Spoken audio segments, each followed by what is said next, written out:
Alrighty, welcome back, everyone. We just talked about Miami and their position in the ACC. They seem to be pretty happy right now, but as we know, things can change very quickly, so I will keep you updated with all of the things you need to know as that unfolds. But let's talk about the NFL draft. There has been so much going on around the draft process. Obviously, pro days have started to heat up across the country. There have been tons of guys that have been making their mark known throughout that process, and JJ McCarthy has been the major topic of conversation, as he's been pretty much throughout this entire process. It feels like we're always talking about JJ and him slowly moving up these boards every time we get there, and now he's all the way up to number 2. It looks like BetMGM has changed their odds very recently.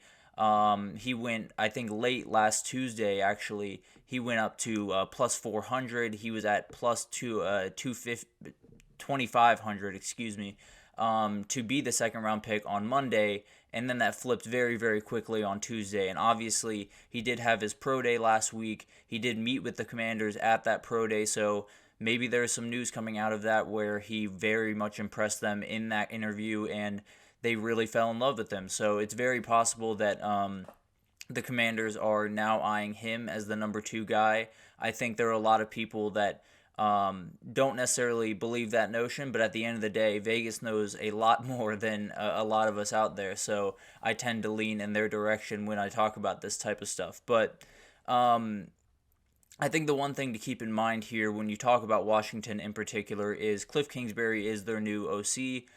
He worked with Caleb Williams when they were at USC, obviously, and was a huge help to him.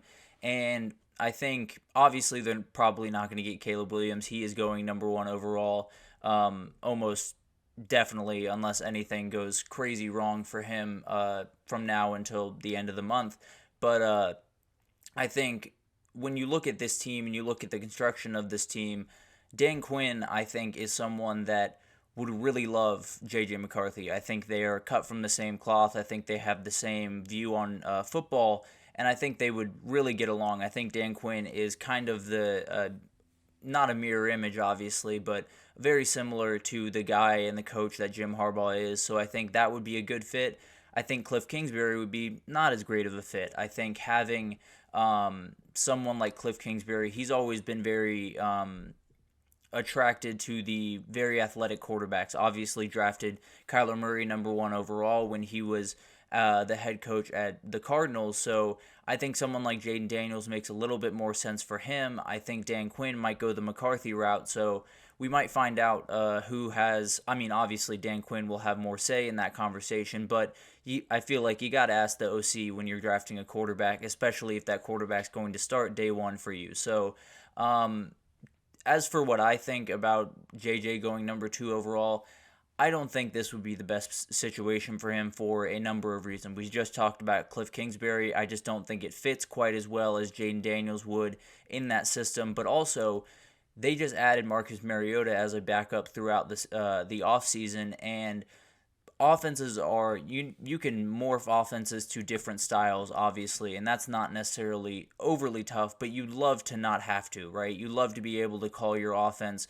no matter what quarterback's on the field, and if they draft JJ and maybe things don't go as smoothly or he suffers an injury or whatever and Marcus Mariota has to come in, that offense needs to change fairly quickly and pretty drastically because they are 2 very different quarterbacks. Now, Marcus Mariota and Jaden Daniels are a little bit more similar. They have some of the same traits. Obviously, the running ability is something that both of them have, so you would have the ability to kind of carry that offense through games no matter who's under center, and I think that's something that might be a little bit overlooked in the draft process, but at the end of the day, you do have to prepare for kind of the worst in some of these situations, and I think preparing for the idea of maybe one of these quarterbacks not hitting the way you want to and having to have Marcus, do some spot starts here and there and not having to change your entire offensive philosophy is a huge help to the team. So if I was in Washington's shoes, I would lean pretty heavily in Jaden Daniels' direction. I've been very clear. I think he's just remarkable and does so many incredible things on the football field, but there are some knocks on him. He has some injury history. He is a little bit let's say, a backyard football type of guy where he's going to take off and just kind of he gets himself into a little bit of trouble at points and gets some pretty aggressive hits at points. So I do understand that there are definitely people in that organization that lean JJ. I would not be surprised if there was a lot of them. But if I was in their shoes, I would be leading Jaden Daniels. But as of right now, there is a lot of smoke towards JJ and the Commanders. So we will keep you updated with all of that stuff there. Another thing that's been happening throughout this process is the wide receiver one has gotten a little bit more murky than we all thought it would. Malik Neighbors had a just remarkable pro day, ran a 4.35 in the 40-yard dash, did a number of just remarkable things, showed off his athleticism, and it's become a big conversation of, do you like Marvin Harrison Jr. more or do you like him more? And I think I've been very clear. Marvin Harrison Jr. to me is one of the best built wide receivers that I've ever seen. He's one of the most complete wide receivers I've ever seen. And while I love Malik Neighbors and I think he's just remarkable, I don't know if anyone in this class quite touches what Marvin Harrison Jr. can be at the next level. But I do think Marvin Harrison Jr. not working out at his combine or his pro day really did hurt him, because it opens this door for anyone to kind of jump into that spot. And there are really talented wide receivers in this group. I mean, Malik Neighbors is just kind of the tip of the iceberg when we talk about this wide receiver group. Roma Dunze is the one right below them, but it looks like people are kind of battling over Neighbors or Marvin Harrison Jr., and the Cardinals are the team that seems to be the one that everyone has to watch. I think the Cardinals, everyone's pegging them as the one that takes the wide receiver at 4 and kind of replaces that DeAndre Hopkins void and keeps it moving. And I don't know who they have number 1 at the wide receiver position. It's very likely they could have Malik Neighbors there. It's very likely they could have Marvin Harrison Jr. there. There's so many different ways that you could rank these guys. You could even have Roma Dunze number 1 in this group, and I wouldn't call you crazy. So the Cardinals are the team that really matters here. Do they have Neighbors 1 or MHJ 1? We'll find out, I suppose, on draft day, because I think this is one that we won't get too many more answers to. Obviously, these guys will go through interviews and stuff like that, so we'll get some type of idea. But I think that draft night, that number 4 pick might be the most intriguing out of the top 3, especially if JJ does not go number 2 and it stays chalk the way that we kind of expect it to go with Caleb Williams, Jaden Daniels, and then Drake May, number 3. But let's talk about Drake May, because as JJ McCarthy has been building up all of this energy and all of this talk around him, I suppose, is the best way to put it. He's become kind of the belle of the ball when you talk about the NFL draft. Drake May has kind of fallen by the wayside a little bit. People were absolutely in love with this kid when this process started. He was the number 2 quarterback for a lot of people early in last season and kind of throughout last season, but then Jaden Daniels put up just ridiculous numbers a year ago and showed off his remarkable ability, jumped him to go to number 2, and now it looks like JJ McCarthy might be jumping him to go to number 3 and knocking Drake May down to QB4. And I gotta be honest, I think this might be the best thing for him, weirdly enough. I think the top 3 teams have varying situations that are going to be available for all of these players. Obviously, the Bears, I broke it down a little bit last week. I think that is a very good situation. I think Caleb Williams likely is walking into a situation that is about as good as he could have asked for, especially where the Bears were even 2 years ago from a roster standpoint. It's remarkable the turnaround that they've had. Then you get into the Commanders, which is a little bit more sketchy, but still have a foundation there that I think you can be successful in. I think Cliff Kingsbury is a good OC. I don't think he's a great head coach, but I think the OC is where he kind of shines, so I think that helps. But the team that I'm watching the most throughout this quarterback sweepstakes, if you will, is the Minnesota Vikings. I think they are the team that all of these quarterbacks hypothetically should want to go to. Obviously, only one will go to them, and it'll likely be the last one off the list.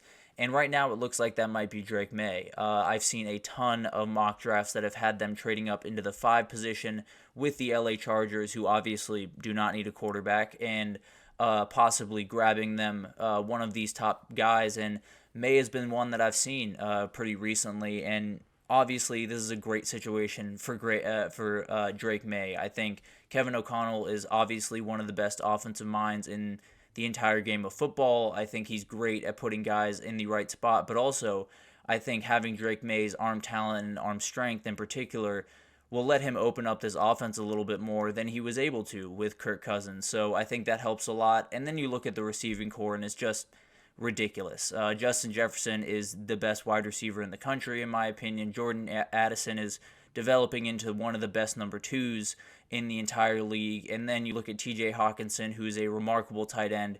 It's insane, the ability and the amount of toys he would have to play with up in Minnesota. And then obviously you talk about Christian Darrisaw as your left tackle. Doesn't get much better than that. So although Drake May has technically fallen a little bit in draft boards, I think it might be the better thing for him in the long run if he were to be drafted by the Vikings. Obviously, a lot of differing opinions out there of how these quarterbacks are going to go, but if Drake May finds his way to Minnesota, I think he and the Vikings will be very happy about that. I'll put it that way.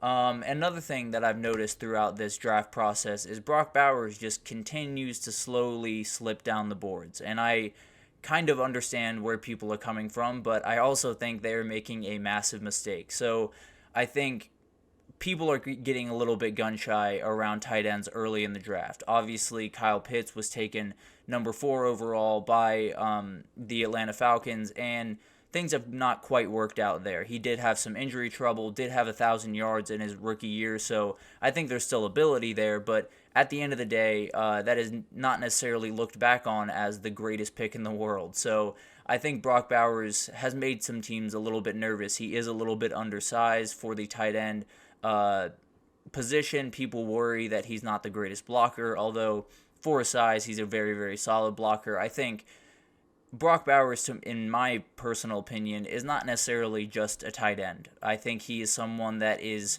just a football player. He's a receiver at the end of the day. He is someone that you can line up all over the place. You can do jet sweeps with him, which is something that shouldn't be possible for a tight end, but you can do it. And as long as he is put in a situation where he is allowed to be a difference maker, he's allowed to do all of the remarkable things that he's capable of, I think he's going to be an absolute game changer. And not only a game changer in the sense of adding a tight end to attack the middle of the field and attack the seams and do that type of thing, but a difference maker that could take you from a fringe playoff contender to a team that could make the Super Bowl and be a big part of any season, especially the 2024 one, because this kid is just different. That's the best way to describe it. I've watched him a number of times throughout his years at UGA. I was here when he was here, and man, there are some things this kid can do on a football field that are just out of this world. But then, finally, one thing I've noticed is, and we talked about it a little bit when talking about Drake May, is there are going to be tons of trades on draft night, especially in that first round. It feels like there are so many teams to watch. The Bears have the 9th pick, and there's been some talk about them trading down and getting more picks for that. Minnesota trading up to 5. We've talked about Atlanta possibly trading down. There's been so much movement in the draft board as I've seen these different mock drafts. So I think that's something to watch. You won't exactly know where your team sits until they make the pick, pretty much. So it'll be really interesting to see how that night goes. I'm very excited for the draft. Obviously, we are in draft month officially, and it's fast approaching. So I will keep you updated with all of the information that comes in throughout this time. I think it's going to be a very interesting draft. I've said before, this is one of the more talented drafts that I've seen, and I think there will be a lot of teams that would be very happy, but there are definitely some missteps that could happen. But I will keep you updated with everything happening throughout this next month and leading up to the draft, possibly even break down how I think the top 10 will go at some point here pretty soon. But we're going to take our second break here, and when we come back, we're going to talk about breakout players for 2024. This has become kind of a recurring segment on here. We are to part 4 of the defensive side of the ball, so nearing the end for sure, but I had some in my back pocket that I could pull out. So definitely stick with us, and we will be right back with that.